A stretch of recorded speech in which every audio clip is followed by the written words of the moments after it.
Welcome back to the channel. We are here July 7th, and this is going to be the showdown breakdown for the NBA Finals on July 8th between the Milwaukee Bucks and the Phoenix Suns. Game 2. All right, interesting game 1. Milwaukee came out fighting in the first half, lost pace in that second half. What the Phoenix Suns were doing where they were killing them on the pick and roll, putting Brook Lopez in bad situations, and they were able to take full advantage of the switches.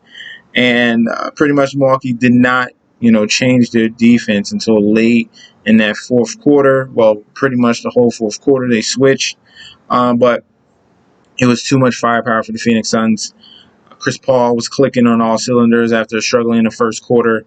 And then Devin Booker was very aggressive, was able to get 10 for 10 at the free throw line. That was big points. And just getting – Milwaukee couldn't get no momentum when you got Booker just consistently going to the foul line, killing momentum, slowing down the pace, and putting up points on each and every possession. So that was very, very huge for him. And then the rebounding disparity was DeAndre Ayton was a freaking manimal down there, finished with 19 rebounds in that game.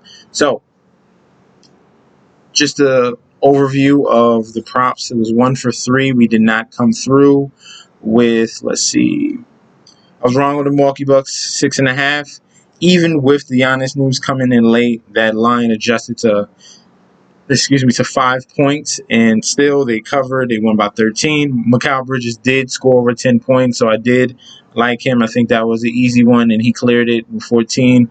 Drew Holiday played his little heart out, but was not able to knock down shots, and we missed that 25 points and above. I thought the game was going to be a little more closer, but now we see, obviously, how the two teams, filling out each other, and what are going to be the next adjustments. So we're going to go through this lineup just a little bit off the last one and with future adjustments going by what we see. And we're going to go away from Brook Lopez. He did a decent job trying to, knock down some threes, but he was exposed on the defensive side.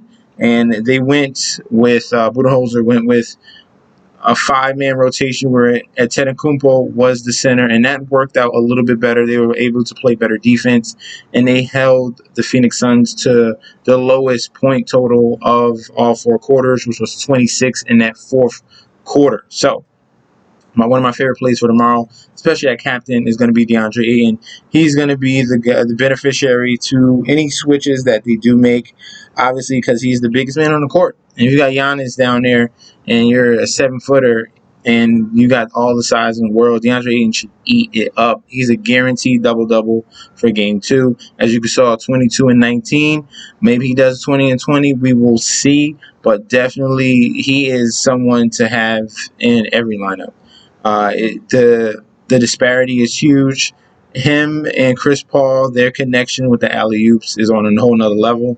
Better than what DeAndre Jordan and Chris Paul was. DeAndre Ayton is having a field day on the court. So I love him at the captain spot. Giannis coming back from injury. Did decent in his first game. Got you 53 DK. We're going to go back to that. Well, if they're going to keep the game close, if they're going to even have a chance to win, because Suns they're just very overwhelming. He's going to have another huge performance. He had 20 points, 17 rebounds, 4 assists, 1 block, and 2 steals. He's going to have to take that to the next level. He's going to have to be more aggressive with his shot taking. He only took 11 shots in that game. He's usually around that 20 shot and above range. You usually see Antetokounmpo with 30 points. He's going to have to be more aggressive going to the foul, trying to go to the basket as much as he can. He did shoot 7 to 12, which was okay, but that percentage, 58%, is going to have to go up to another level. It's going to have to go up to 70, 75. These are huge, huge shots. These free throws, these points that are supposed to be made are going to be huge in the NBA Finals. You can't miss free throws. You can't miss free throws, man. But we do love Giannis Antetokounmpo. If you want to put him in that captain spot, or if you want to put him in that util spot, either or. But once you put these type of expensive guys, you need consistent cheap guys. So we're going to keep going down the list. Chris Paul is someone to have in each and every lineup. I shouldn't have to tell you about this, but you will have to make a decision because you can't fit them all right? I believe you can fit 3 expensive guys out of all these, of the 6, between Ayton and Antetokounmpo, Paul, Middleton, Drew Holiday, and Booker. You could fit 3, and then you're going to have to find in the rest of supporting cast to fill in. I'm already crossing off Brook Lopez because his defensive liability, that it's huge. It's huge. But some cheap guys that we're going to look at is going to be Pat Connaughton. He's beginning a huge bump up in minutes since they're going to go to more smaller lineup, so they can be able to switch on defenses. It is going to kill them in the rebound section, but they're going to have to deal with it, and they have to deal with it with hitting threes. Pat Connaughton is going to be one of those guys. So if you're looking at props on him, anything over 2 threes and above, or 1.5, I like that right there. He's going to have to play a ton of minutes. He's played 30 minutes in that last Atlanta game, then 28 in the Phoenix game.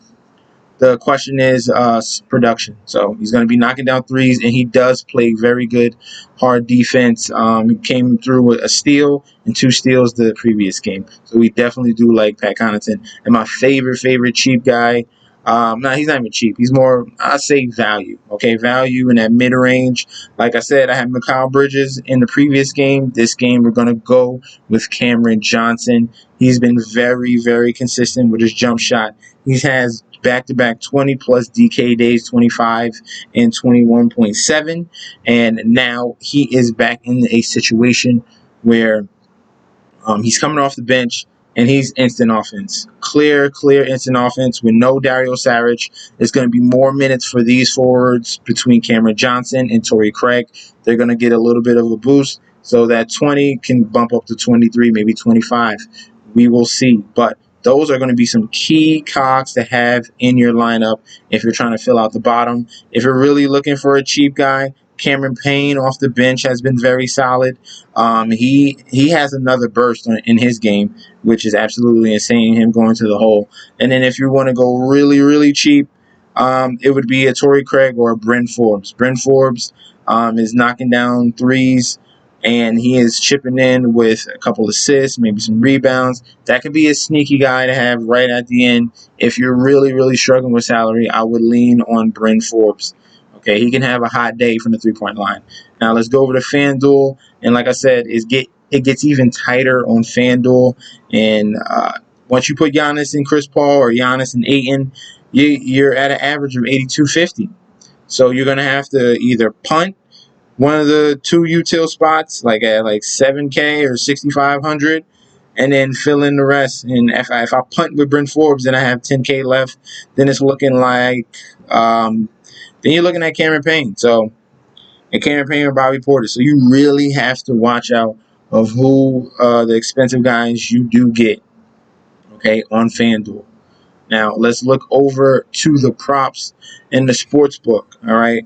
Giannis coming back. He was a little rusty. They gave him a little extended break in that third quarter, but he played a ton of minutes to finish the game in that fourth. I like him, especially if they're going to switch the lineup, have him at the 5. I love Antetokounmpo over 12.5 rebounds, and I think he gets back to his regular amount of points. I like the over 26.5 points as well. And then Ayton, 12.5 rebounds. We're taking that too because he is the beneficiary to the small lineup for the Milwaukee Bucks. You saw what he did in the previous game. He had 19. The least he can do is 13. And I'm very ecstatic for those type of numbers. And if you put that in the same game parlay, that is plus 582. So very solid return. If you want to do it separately, that's more. It's more helpful because obviously if you get one wrong, then that's the end of your parlay. But if you separate it, it's much better for you guys. Let me know how you feel about the core. Let me know how you feel about the props for tomorrow. Don't forget to like, comment, and subscribe to the channel. Follow me on Instagram and Twitter at metsnetsjets, and I'll be back tomorrow with another video. Peace out.